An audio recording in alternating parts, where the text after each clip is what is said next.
દાહી સાસરે ન જાય અને ગાંડીને શિખામણ આપે. આ કહેવત સાર્થક થઈ છે રાજકોટમાં. પોલીસ કમિશનરના જાહેરનામાનો પોલીસ સ્ટેશનમાં જ ઉલાડિયો જોવા મળ્યો. ન્યૂઝ 18 ગુજરાતીના રિયાલિટી ચેકમાં પોલીસ સ્ટેશનમાં જ નિયમનો ભંગ થયો. ગાંધીગ્રામ પોલીસ સ્ટેશનના પાર્કિંગમાં 10 જેટલા વાહનોમાં નંબર પ્લેટ ગાયબ હોવાનું સામે આવતા અનેક સવાલો ઊભા થયા. એક તરફ રાજકોટ પોલીસ કમિશનર દ્વારા જાહેરનામું બહાર પાડવામાં આવ્યું છે કે જે વાહનોમાં નંબર પ્લેટ ન હોય તેમને પેટ્રોલ ન આપવા માટેની સૂચના આપવામાં આવી છે. બીજી તરફ ખુદ રાજકોટ જે ગાંધીગ્રામ પોલીસ સ્ટેશન છે ત્યાંના દ્રશ્યો જોઈ શકો છો. અહીંયા અનેક વાહનો એવા છે કે જેમાં હજુ નંબર પ્લેટ જોવા નથી મળી રહી.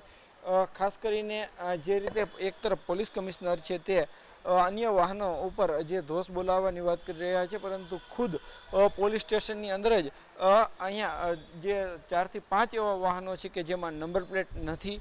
ખાસ કરીને જે આ નિયમ છે તે સામાન્ય લોકો માટે હોય છે અને આ નિયમને રાજકોટના લોકો જે છે તે આવકારી પણ રહ્યા છે, પરંતુ ક્યાંક આ નિયમો છે તેની અમલવારી ખુદ પોલીસ સ્ટેશનથી થવી જોઈએ. અહીંયા આવતા વાહન ચાલકો છે, અહીંયા જે અરજદારો હોય કે પોલીસ હોય કે કોઈ પણ વ્યક્તિ હોય જે અહીંયા વાહન લઈને આવે છે તેમના જ વાહનમાં નંબર પ્લેટ નથી, એટલે કે ક્યાંક જે ટ્રાફિકના નિયમોનું સરેઆમ જે રાજકોટના જ અલગ અલગ પોલીસ સ્ટેશનોમાં ભંગ થતો હોવાનું જે સામે આવી રહ્યું છે. ખાસ કરીને લોકો છે તે અહીંયા કાયદાથી રક્ષણ મેળવવા માટે આવતા હોય છે, પરંતુ અહીંયા વાહનોના દ્રશ્યો જોઈ શકો છો. અહીંયા વાહનોમાં નંબર પ્લેટ નથી, એટલે કે ક્યાંક ટ્રાફિક નિયમોનો ભંગ થઈ રહ્યો હોય એવું સ્પષ્ટ રીતે જોવા મળી રહ્યું છે. સામાન્ય લોકો જે છે ક્યાંક આ નિર્ણયને આવકારી રહ્યા છે, પણ આમની શરૂઆત છે તે સૌપ્રથમ જે રાજકોટ અને જે લોકો હોય છે તે આશા રાખી રહ્યા છે કે તે અલગ અલગ પોલીસ સ્ટેશનોથી શરૂઆત થવી જોઈએ. ખુદ પોલીસના વાહનો હોય છે તેમાં પણ આ જે છે નિયમની અમલવારી થવી જોઈએ અને લોકોને જે છે ક્યાંક જે રીતે આવારા તત્વો જે આવા શખ્સો હોય છે તેમને અટકાવવા માટેના આ નિર્ણયને રાજકોટના લોકો વધાવી તો રહ્યા છે, પરંતુ ખુદ પોલીસ સ્ટેશનની અંદર જ જે દ્રશ્યો સામે આવી રહ્યા છે તેમાં નિયમોનો ભંગ થતો હોવાનું સ્પષ્ટ રીતે સામે આવી રહ્યું છે. મહત્વનું છે કે રાજકોટ પોલીસ કમિશનર દ્વારા તાજેતરમાં એક જાહેરનામું બહાર પાડવામાં આવ્યું છે, જે અંતર્ગત વાહનોમાંથી નંબર પ્લેટ હટાવીને કે તેની સાથે છેડછાડ કરીને ફરતા વાહન ચાલકોને ઈંધણ નહીં પૂરી આપવામાં આવે.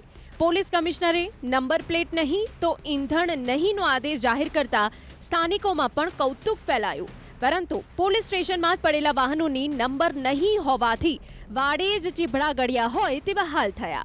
ઉલ્લેખનીય છે કે રાજ્યભરમાં આ પ્રકારનો અનોખો અને કડક નિર્ણય અમલી બનાવનાર રાજકોટ પ્રથમ શહેર બન્યું છે. આ જાહેરનામું BNSS 163(2) ની જોગવાઈ મુજબ બહાર પાડવામાં આવ્યું. આ ખાસ પ્રતિબંધિત આદેશ 17 ઓગસ્ટ 2026 થી લઈને 16 ઓક્ટોબર 2026 સુધી, એટલે કે કુલ 60 દિવસ માટે લાગુ રહેશે.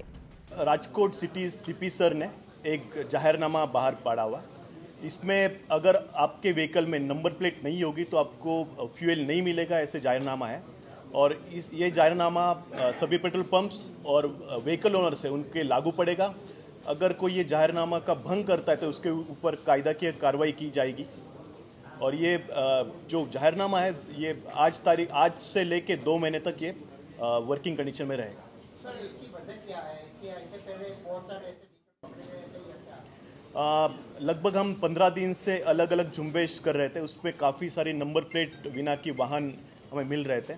और पास्ट में भी देखा गया हुआ है कि जो नंबर प्लेट बिना के वाहन है ये एक्सीडेंट, ये ज़ोर से गाड़ी चलाना, एक्सीडेंट करना, लूट धाड़ जैसी ऐसी प्रवृत्ति और आतंकवादी जैसी प्रवृत्ति में भी शामिल होते हैं. इसलिए ये जाहिरनामा करने की ज़रूरत पड़ी है.